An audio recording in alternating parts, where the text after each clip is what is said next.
Hi, I'm Debbie. My blog is Unforgettable Stamping, and today I'm going to show you how to make this quick and easy card that I shared on my blog last week. I was having some problems getting the video taped earlier, so I'm a little behind. But I'm going to show you how to make this card today with the matching envelope. So let's get started. The card begins with this note card that I love using the note card and envelope sets that Stampin' Up! Has in both Whisper White and Crumb Cake. That's something new this year. It comes in a pack of 20. You get 20 envelopes with 20 cards. And when folded up, they are 3.5 by 5. They come pre-scored, so all you have to do, you want the valley side facing up, and that gives you a cleaner fold. Just going to fold it at the fold line. Use a bone folder to quickly just make it nice and flat, and then I like to set that aside and put it all together at the end. Okay, so we're going to get started. I have an envelope, and I have my Whisper White piece that I've already pre-cut. All of the dimensions were shared with my newsletter subscribers last week. If you'd like to get that step-by-step instruction with the supply list and the dimensions, please just send me a quick email or subscribe on my blog. Again, that's unforgettableStamping.typepad.com. And I wanted to show you real quickly with the card. I started with this Pear Pizzazz piece, and I added texture to it. And I love these texture folders. This is the Beautifully Baroque texture folder. And you're just going to sandwich it between the two pieces. And I like to figure out where I want to see it, so I kind of hold it up to the folder, and the side that's indented here, which is the top on this particular folder, means it's going to be raised. So I like to line it up exactly where I want it, so that no corner really gets lopped off. And then I would just close it. Now, I don't have my Big Shot here in front of me, but I can just show you quickly how to build your sandwich. And that sandwich is the best way to think of the Big Shot. You have your two pads here that I like to think of as bread. And then this is going to be your meat and cheese for your sandwich. And then because this is a thinner element, you're going to have to bump it up when you put it inside the Big Shot. So we're going to open it up to tab 1. You can tell this is a very well-loved, well-used multi-surface, or multi-purpose platform. But anyway, when you run it through, you're going to have it open to tab 1. And actually, if you look at it, it tells you exactly how to build it. So this is my embossing folder. So it's going to show you how you put your paper between the two sides of the folder, and then put it between the two cutting pads, and then you're just going to run that through real quickly. And as a result, you're going to have this beautifully embossed piece of cardstock. So actually this one is so pretty, you could use this side or this side. I chose to use this side. I just thought it was really pretty.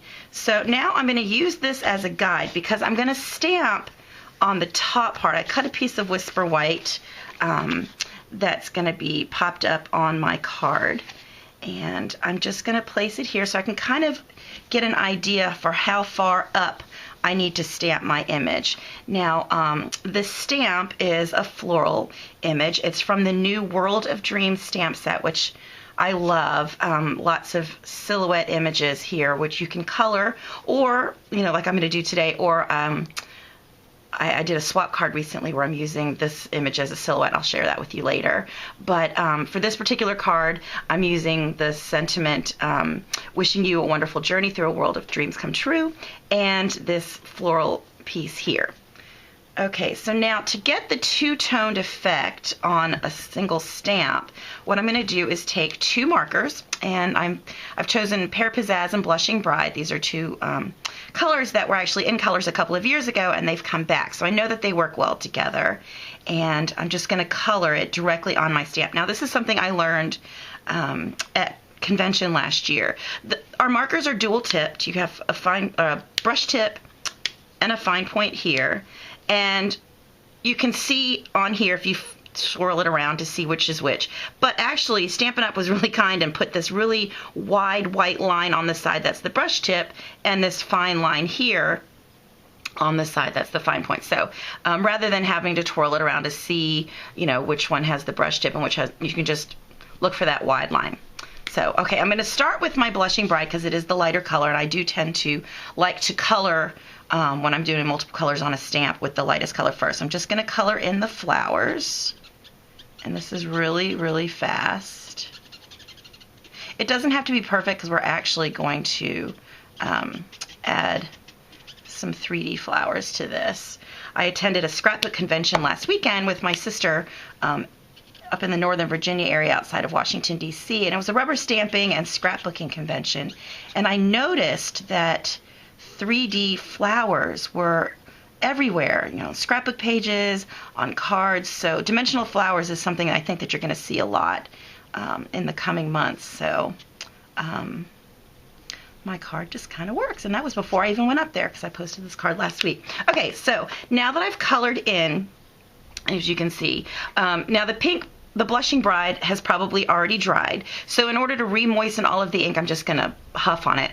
You just want to breathe on it like you're cleaning your glasses. Okay, so I'm going to take this piece away. So I know that I want to aim for the top part of my card. So I'm just going to stamp that and hold it down. Okay, and now before I put my stamp away, I like to stamp my envelope. So what I'm going to do, I just want to make sure that I have it the right side up. I'm going to re-huff on that and just get a hint of the stamp that's going to be on the inside of the card on the outside of the envelope. So I don't know if you can see that. It's pretty light, but it gives you just a hint of what's to come inside the card. Okay, so now that I've done that, I'm going to set the envelope aside. I need to stamp my words. So I'm using soft suede ink. I just think it's such a pretty brown. It's a good neutral to use. And I've got my words. And again, just so I can make sure that I'm not going to have the words stamped underneath. I just want to shoot for this general area here. I like to use my grid paper as a guide, so I want to get this sort of in line with that and just hope it comes out straight. Pretty good. And you know, if you want it perfect, certainly use the Stamp-A-Majig, but you know, I think if it's not perfect, it's okay. It just proves it wasn't a store-bought card. So from here now I can go ahead and assemble my card, or at least get started. So I'm going to use some Tombow. Tombow is the best adhesive, I think, when you have a really textured piece of cardstock, because you want to get into all those little nooks and crannies. So I'm just going to carefully add it in. Like a little bit goes a long way. I always say this is such a great deal for $3.95. This bottle lasts a very long time. And I'm just going to add this to the bottom of my piece. Okay. Then I'm going to take this Blushing Bride ribbon. This is the new cotton ribbon. It's really nice. It's really thin and malleable, so it ties really well, and it's really pretty. Added texture to the card. So I like to do my faux knot. I have a really hard time bringing it around, tying it in the front, and making sure it's tight. So this is a great way to get away from that and still have the same look. So just cut a piece that's a little bit longer than the piece that you're covering, and I'm just going to wrap it around to the back, and I'm going to use some tape.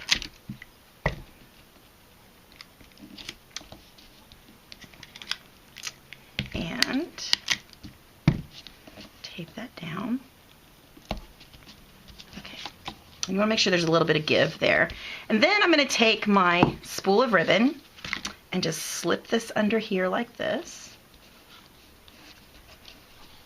And just tie a knot. Just a single knot.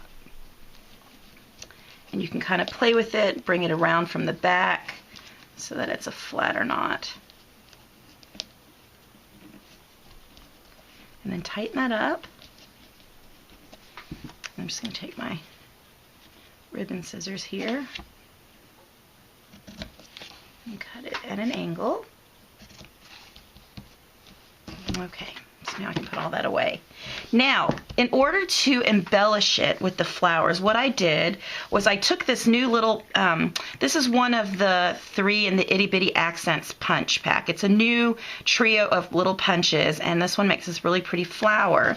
And so I'm going to have to, it's 1, 2, 3, 4, 5, 6 flowers on here, so I'm just going to punch out real quickly 6 flowers.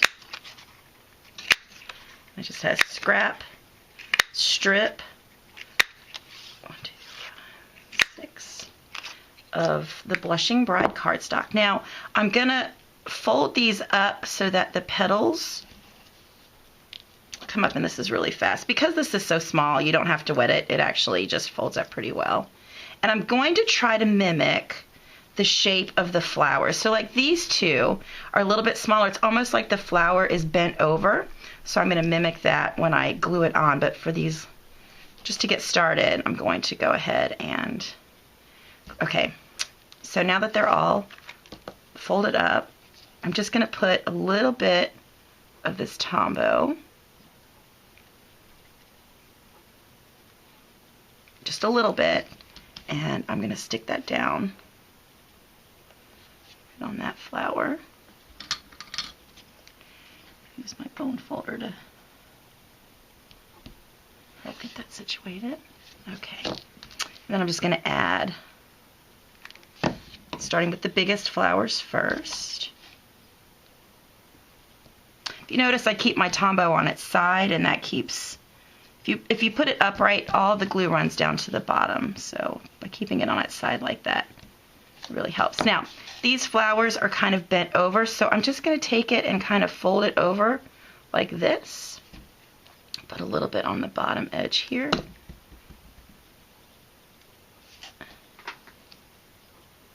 And just build my flower that way.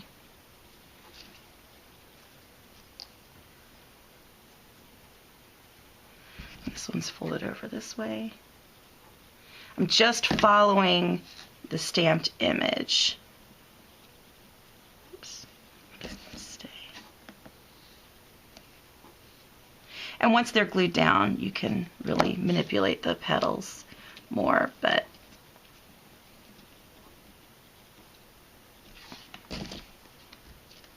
you can use that bone folder to burnish that down. But I think it's fun how these flowers pop off.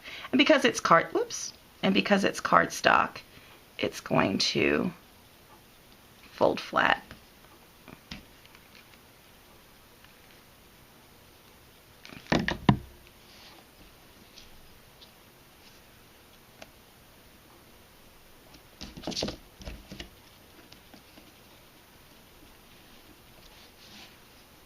Okay, I have a little bit of a glue boo-boo here, but I'm going to wait till that dries, and I can always get that up later. Or add another flower if I need to. In fact, I think that's what I'm going to do.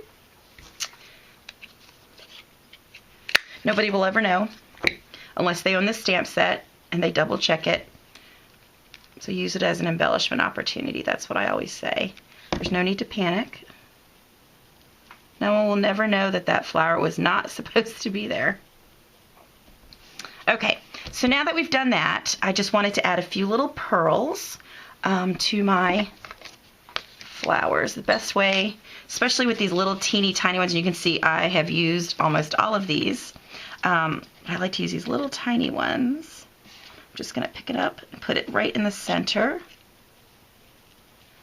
with my scissors. I find that especially with these tiny ones, that if I try to do it with my fingers, I end up with the pearl stuck to the underside of my fingernails. So I can always press it down with the bone folder.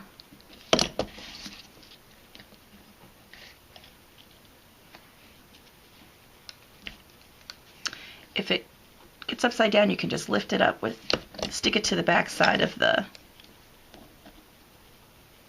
scissors there.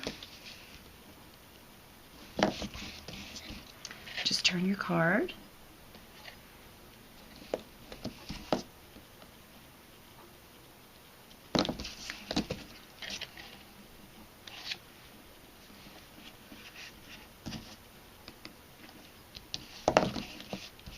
Okay, then I'm just going to open that one up and stick one down in there.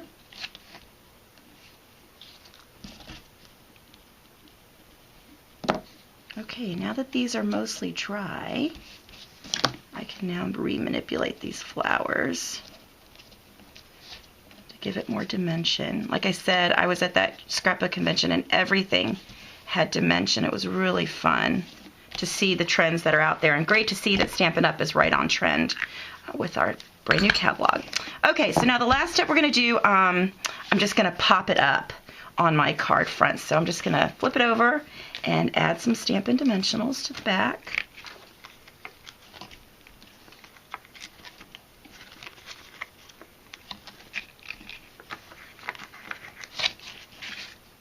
Then we're going to stick one right here. I didn't want a dimensional to be on the back of one of the flowers with the pearls, because that way if you do mail it and it needs to sink down just a little bit, you'll have that cushion area. Okay, then I'm just going to stick this right in the center, just like that, and we're done. So there's my card. I hope you like it. Thanks for watching today. If you'd like to see more projects like this, please visit my blog, Unforgettable Stamping. And again, if you'd like the supply list and dimensions, sign up for my newsletter. If you are signing up for this later on, just send me an email and I'd be happy to send it to you. Thanks so much and have a great day.